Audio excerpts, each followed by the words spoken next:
tati? Unde-i tati, mama? Hai, spune. Așa, tati? Unde-i tati? Tati.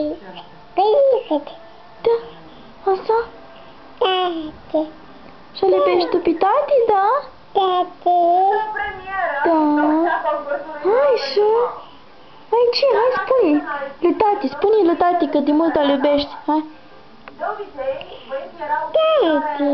Tati.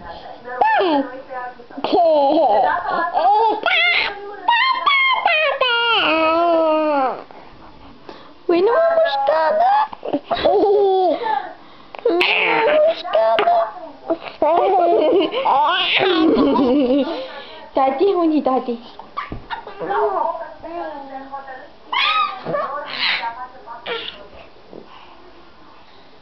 Tati?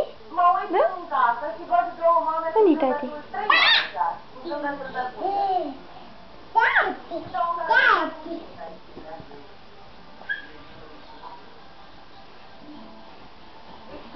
Tati?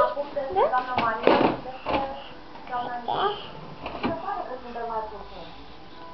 Nu v-ar fi plăcut ca și băieții dumneavoastră să fie aici, alături de mine? Mi-ar fi plăcut, dacă nu, nu e nicio problemă. Tati? Unde-i tati?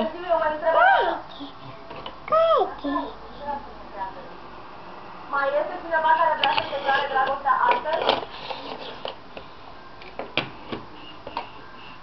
Tati? Da? Tati? Am să mă întorc către voi. Am să vă întreb, băieți. Cine este cel mai curajos? Hai, dă-i un pupu, tati. Dă-i un pupu. Eu cum să aleg acum? Tati, Dacă unde-i toți au tati? ridicat... Ok. Tati? Da? Valentin, E pa, tati, nu? tu și Da. Iulia... Tati plecat pa. Să-l iubesc tu pe tati, a?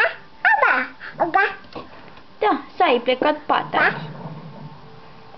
Să-l iubesc pe tati, nu? Tati.